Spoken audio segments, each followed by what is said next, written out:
بسم اللہ الرحمن الرحیم۔ اللہم لک الحمد کما ینبغی لجلال وجہک وعظیم سلطانک، بلغ العلا بکمالہ، کشف الدجی بجمالہ، حسنت جمیع خصالہ، صلوا علیہ وآلہ۔ اللہم صل وسلم علی نبینا محمد وعلی آلہ وصحبہ اجمعین۔ ابو العاص نے سیدہ زینب کو مدینہ منورہ بھجوا تو دیا مگر ان کی وفائیں بھول نہ پائے۔ شام کا سفر تو اہل مکہ کے لیے عام سی بات تھی۔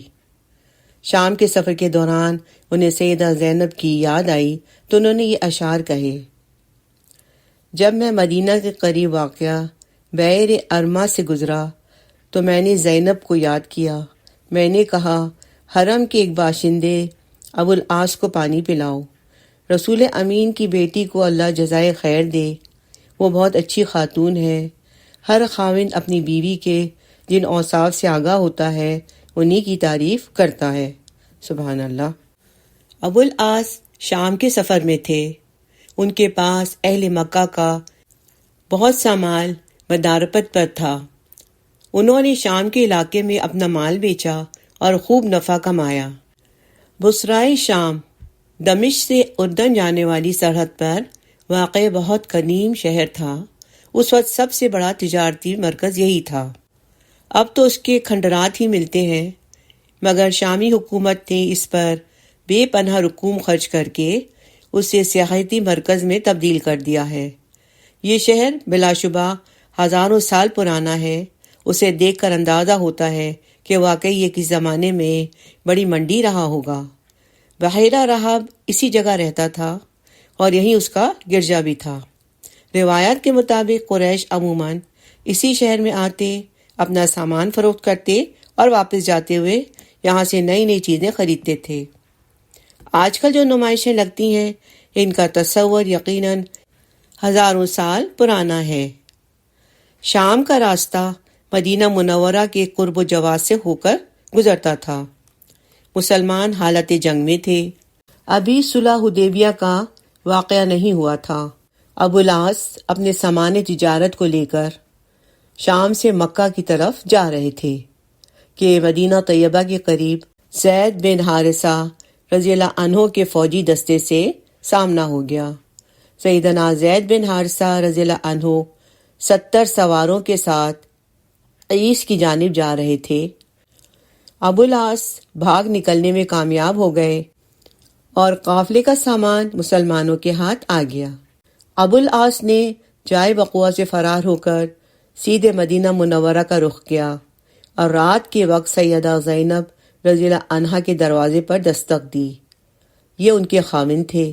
یہ درست ہے کہ ابھی انہوں نے اسلام قبول نہیں کیا تھا، مگر سیدہ زینب رضی اللہ عنہا کے بچوں کے باپ تو تھے۔ ابو العاص نے سیدہ زینب رضی اللہ عنہا سے پناہ مانگی جو انہوں نے عطا کر دی۔ اللہ کے رسول صلی اللہ علیہ وسلم فجر کی نماز کی ادائیگی کے لیے مسجد میں تشریف لائے تو خواتین بھی مسجد میں آیا کرتی تھیں، مگر مردوں کی صفوں سے کافی پیچھے صفیں باندھ کر کھڑی ہوتی تھیں۔ آپ صلی اللہ علیہ وسلم جب نماز پڑھ چکے تو عورتوں کی صفوں میں سے سیدہ زینب رضی اللہ عنہا کھڑی ہوئیں اور انہوں نے بلند آواز سے کہا، لوگو آگاہ رہو، ابو العاص بن ربی میری پناہ میں ہے۔ سیدہ زینب رضی اللہ عنہا نے جب کہا کہ لوگو میں نے ابو العاص بن ربی کو پناہ دی ہے تو آپ صلی اللہ علیہ وسلم نے ارشاد فرمایا، ساتھیو کیا تم نے بھی وہی بات سنی ہے جو میں نے سنی ہے؟ صحابہ کرام رضی اللہ عنہم نے ہاں میں جواب دیا۔ اب ارشاد ہوا، قسم ہے اس ذات کی جس کے ہاتھ میں میری جان ہے، مجھے اس سے پہلے اس بات کا علم نہ تھا، حتیٰ کہ میں نے ابھی سنا جو تم نے بھی سنا۔ ایک ادنا مسلمان بھی پناہ دینے کا حق رکھتا ہے۔ اللہ کے رسول صلی اللہ علیہ وسلم سیدہ زینب رضی اللہ عنہا کے گھر تشریف لائے اور ارشاد فرمایا، مہمان کی تعظیم اور تکریم کرو، مگر اس سے احتیاط کے ساتھ کہ اختلاط سے اعتراض رہے۔ اب سیدہ زینب رضی اللہ عنہا نے اپنے والد گرامی سے عرض کی کہ ابو العاص کا تمام مال اور سامان تجارت واپس کر دینا چاہیے۔ آپ کے اعلی اخلاق اور قانونی حکمرانی کا مظاہرہ دیکھیے، اگر چاہتے تو حکم صادر فرما دیتے کہ سب لوگ ابو العاص کا سامان واپس کر دیں۔ اب کون انکار کرتا، مگر آپ صلی اللہ علیہ وسلم صحابہ کرام رضی اللہ عنہم کے پاس تشریف لائے اور ارشاد فرمایا، اس شخص کا ہمارے ساتھ جو تعلق ہے وہ تم لوگوں کو معلوم ہی ہے، اس کا کچھ مال تمہارے ہاتھ لگا ہے، اگر تم احسان کرو اور اسے لوٹا دو تو مجھے خوشی ہوگی، لیکن اگر تم نہ دینا چاہو تو یہ مال فے ہے جو اللہ نے تمہیں عطا کیا ہے، تمہیں وہ مال اپنے پاس رکھنے کا پورا حق ہے۔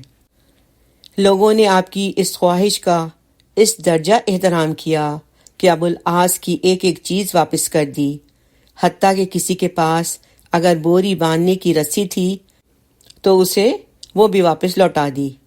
ابو العاص پر اس حسن سلوک کا بڑا گہرا اثر ہوا۔ وہ تو پہلے ہی اخلاق محمدی سے بہت متاثر تھا۔ یہ درست ہے کہ اس نے ابھی تک اسلام قبول نہیں کیا تھا، مگر اس کی زبان یا ہاتھ سے کوئی ایسا کلمہ یا فعل سرزد نہیں ہوا تھا جس سے آپ صلی اللہ علیہ وسلم کی دل آزاری ہوتی۔ ابو العاص نے اپنے بچوں کو پیار کیا اور مکہ کی طرف روانہ ہو گیا۔ اب اس کا دل ایمان سے بھر چکا تھا، مگر اس کے اظہار کا وقت ابھی نہیں آیا تھا۔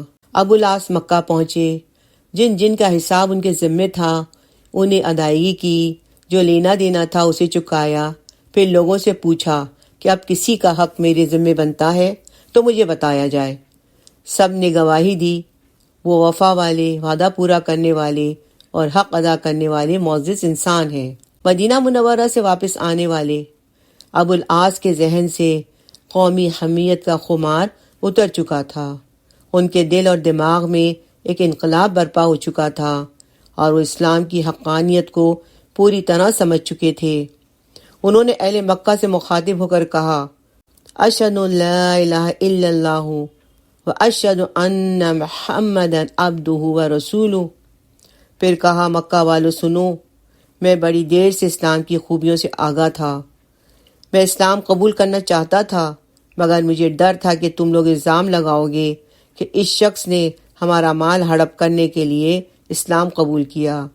میں نے تمہارے تمام حقوق ادا کر دیے، لہٰذا اب میں اپنے سسر کا دین قبول کرنے کے لیے مدینہ طیبہ جا رہا ہوں۔ ابو العاص رضی اللہ عنہ نے ہجرت کا رخت سفر باندھا اور مدینہ طیبہ پہنچ گئے۔ اللہ کے رسول صلی اللہ علیہ وسلم کی خدمت میں حاضر ہو کر اسلام قبول کرنے کا اعلان کیا۔ رسول اللہ صلی اللہ علیہ وسلم کے دست پر بیعت سے مشرف ہوئے۔